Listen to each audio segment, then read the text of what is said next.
are the scenes happening within the Cape Verdean fans because they have a 65% chance of advancing to the knockout rounds if they are able to beat Saudi Arabia and get the result from the Spain game as well. I mean, these fans have been arguably the fans of the tournament, JD, haven't they?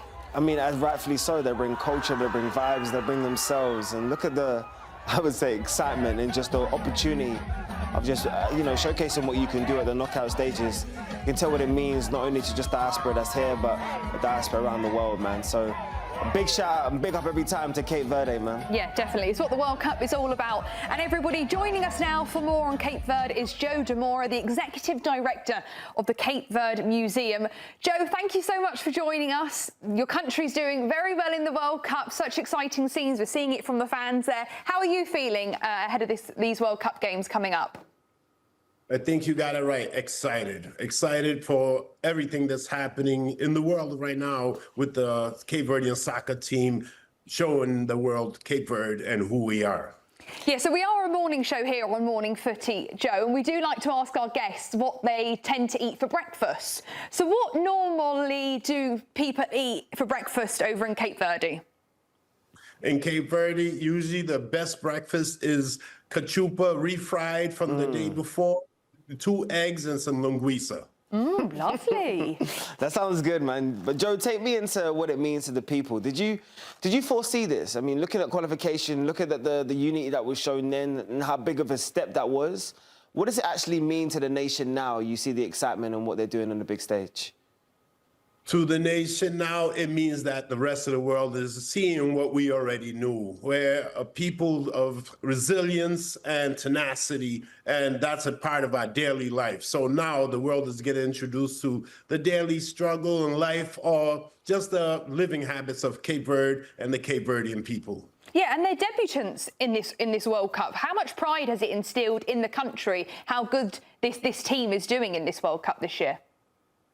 The pride is at an all-time high, and not just in the Cabo Verde Islands, because as you know, there are way more Cape Verdeans in the diaspora than there are in the actual country. Without just, it's over 500,000. But just here in the United States, we have over that number. And then when you go to Europe and all the other places in the world, I'm sure there's another double over there as well. So Cape Verde is an island, is a country of immigration, and the diaspora is what supports the mainland. So the excitement is the same all the way around. Oh. What's been some of your biggest moments? What's been some of your biggest takeaways when you think about what you and your community are talking about right now? I mean, look, I see the memorabilia and some of the big moments over your shoulders, which is fantastic. But what do you think has been some of your biggest standouts so far? The biggest standouts for Cape Verde would have to be 1975 when we achieved independence. And then again in 1991 when we became a multi-party democracy. And I have to include this as well, the Cape Verdean Museum, which in 2005 was open and is the very first Cape Verde museum in the entire world. This includes the Cape Verde Islands as well. Okay. And Joe, what do you hope people... I don't have to mention this last point, 2026, where we qualify for the World Cup. I was waiting to see it, Joe. No, 2023, we did something. That was the first time we qualified for the FIBA Basketball World Cup. So we've been making history the last few years. I like it. Yes, definitely. And now your nation's doing so well in this World Cup. What do you hope fans learn about the people and about the country as a whole?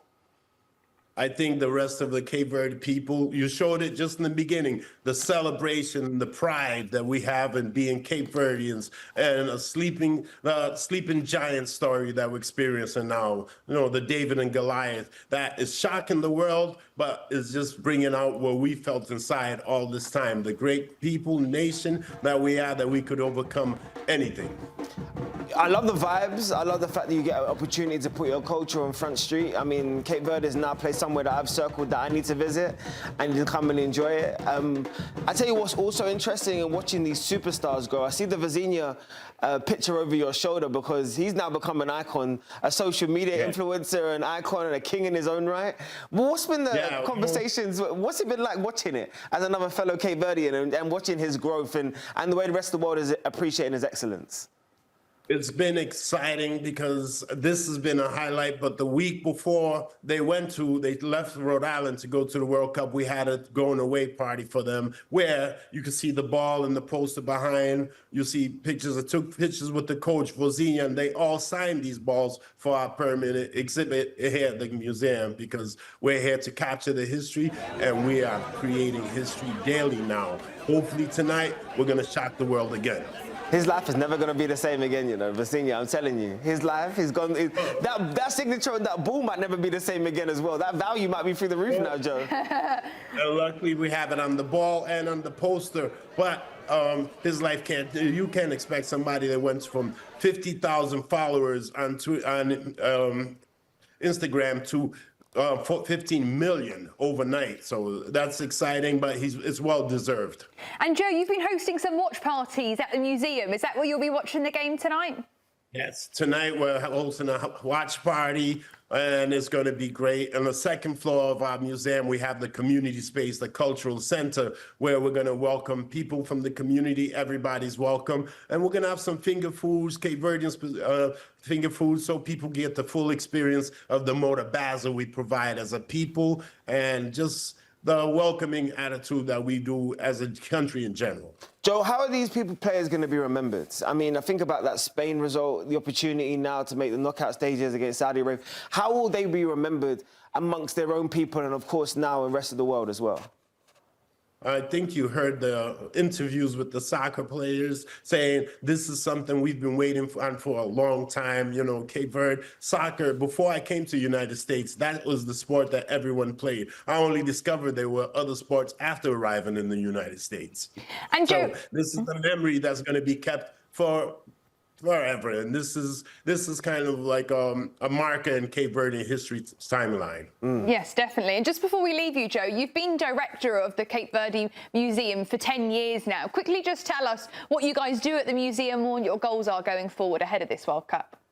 Our goals here is to promote and educate the world about the Cape Verde culture and history. Cape Verde is a big part of the world history, not just American history, because since the 1400s to currently, Cape Verdean people have been, I tell people, we're a marker of the past as well as the future. We're a wide, diverse mix of people. We go from white, blue eyes to dark, the darkest you can. So we're kind of a reflection of what the world is coming to become. Lovely stuff, Joe. Thank you so much for joining us. Good luck tonight. Hope the game goes well on the watch party. Nice to see you. Thank you very much, and we appreciate this opportunity.